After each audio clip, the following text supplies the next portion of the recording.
Well, here we are at the scene in the living room by the tree reading Christmas stories. I've got my camel sponsor here, so we are ready to go. Our story just now is called Special Delivery. It was written by Margaret Sangster. That is, Margaret E. Sangster. Jr. That's unusual. Alright, well, enough of that. It was in the afternoon, 2 days before Christmas.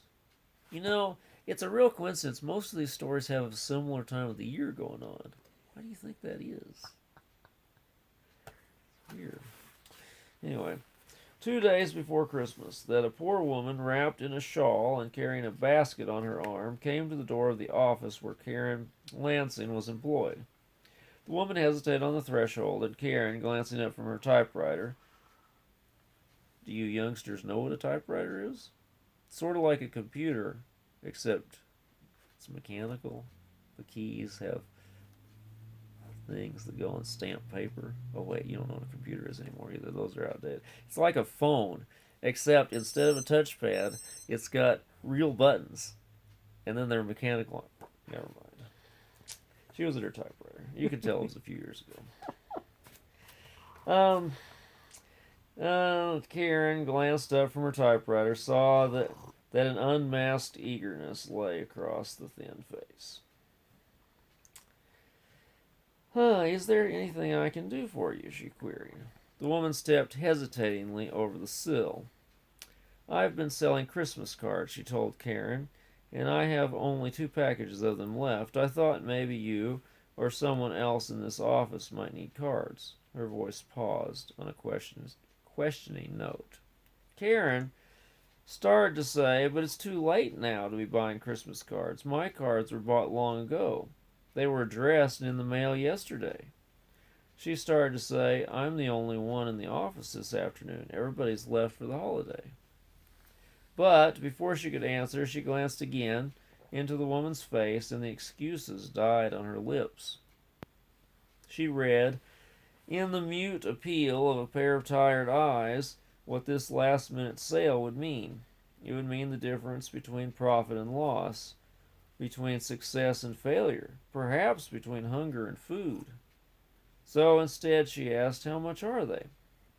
And when the woman murmured 25 cents a package, she thrust a dollar bill into the reddened, ungloved hand. You can keep the change, she said kindly.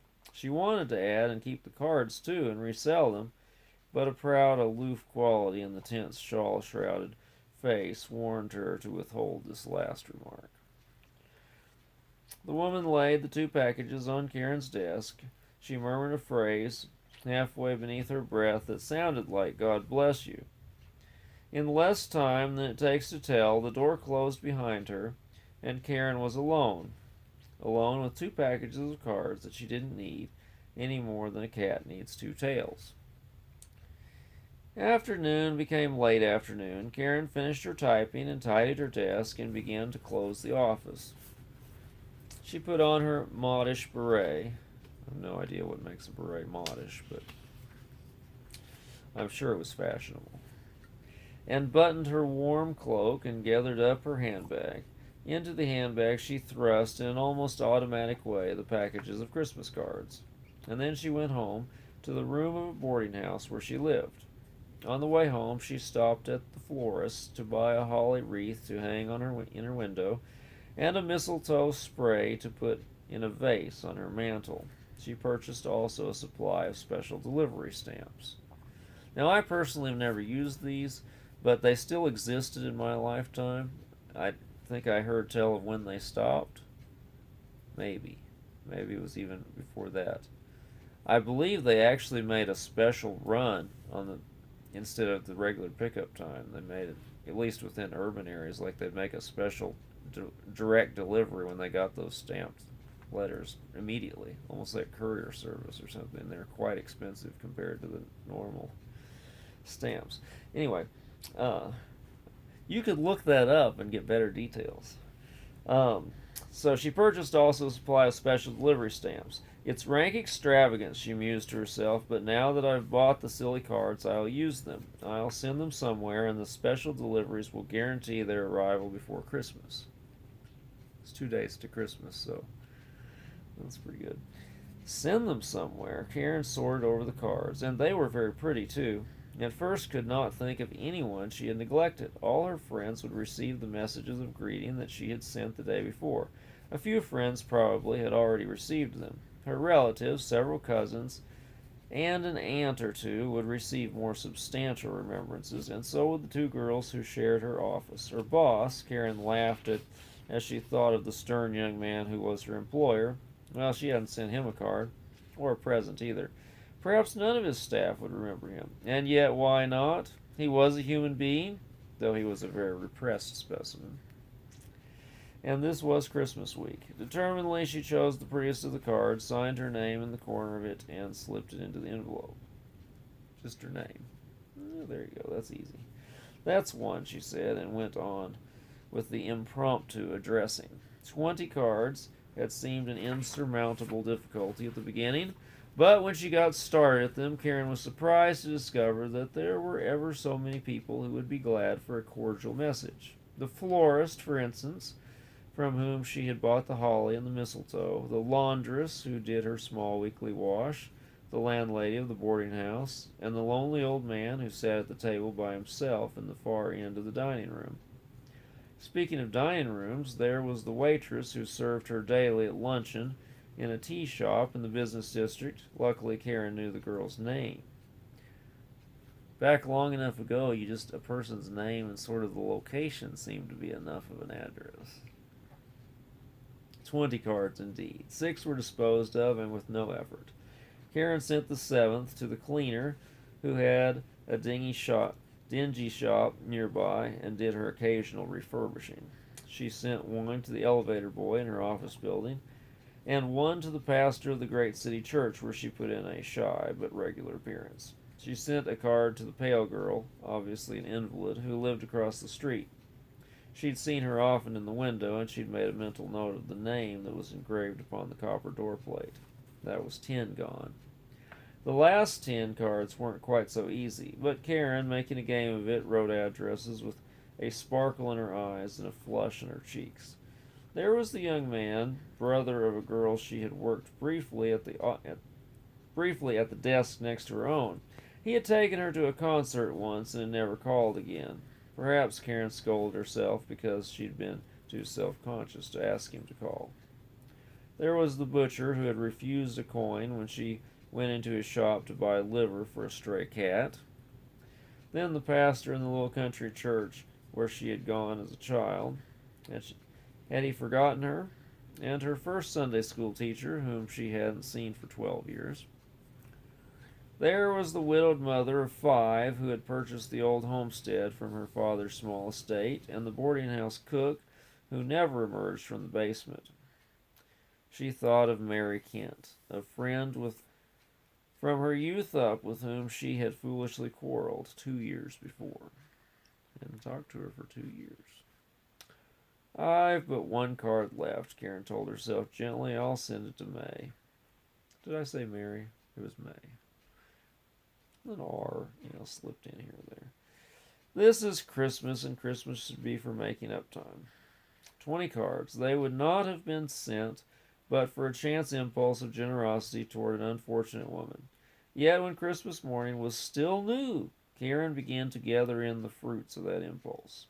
For on the breakfast table at her place reposed a wee frosted cake, done up in waxed paper, and the boarding house manager came over to explain its presence. Cook made it for you, she said. You are the only boarder to send her a card. I loved my card, too. It's folk like you that make a hard profession easier, she sighed. The old man who sat alone came into the dining room while Karen was finishing her breakfast. He walked directly over to her and thrust forth a slender, fragile hand. I've always thought, he said huskily, that I'd like to have a daughter who was as pretty as you are, miss. The name's Lansing, isn't it? I'll amend that thought today. I'd like to have a daughter as sweet and gracious as you are. It was in the middle of the morning that Karen, dressing to go out for a stroll, in the brisk December wind, heard a knock on her door. She opened it to the small boy from the florist shop, who carried a paper cone in his hand. "It's a present," he said. "It's from the store." And Karen, pulling off the shrouding paper, saw that the cone contained a corsage of gardenias. And so it went all through Christmas Day. The cleaner emerged as Karen passed the shop. That was also his home, to clasp her hand and murmur words in broken English. The pastor of the church hailed her as she went by the imposing brownstone parsonage and came out on his front steps to wish her the joy of the season. The pale girl in the window across the street blew her a kiss from transparent fingers. Karen returned from her Christmas stroll feeling that she was part of a dream and that the whole dream was her friend. And the dream persisted. There was a phone call in the early evening from the brother of her old friend. "I've wanted so often to get in touch with you again," he told her, "but I thought you didn't like me. I've been walking on air ever since I got your card. Will you let me take you to a party on New Year's Eve?" Karen's cheeks were shell pink, even though she was talking over the phone, as she murmured her assent. She went to bed on Christmas night with joy in her heart and a prayer of thankfulness on her lips. The dream carried over into the next day. The laundress, arriving with a neat bundle, was voluble. "I never before had a special delivery letter," she told Karen. "I was that pleased I tinted two of your slips that was faded." Karen thanked her warmly and went to breakfast. On the hall table she found three letters, one from the old pastor, one from her Sunday school teacher, and one from the mother of five. "My good wishes have followed you across the years," wrote the pastor. "I was feeling old and lonely," the Sunday school teacher's feathery writing said, "and you renewed my faith in things and brought a glimmering of youth to my holiday." The widowed mother of five wrote merely a line or two.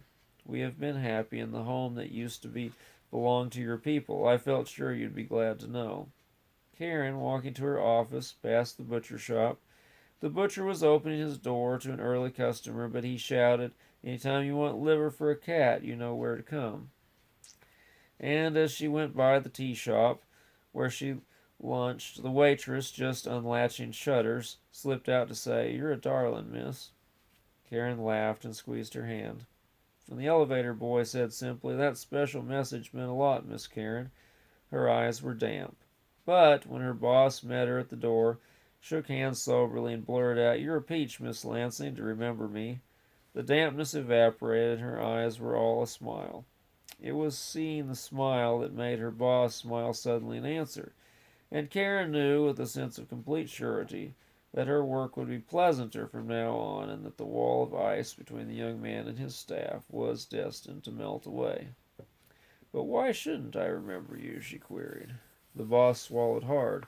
He looked at Karen as if he was seeing her for the first time.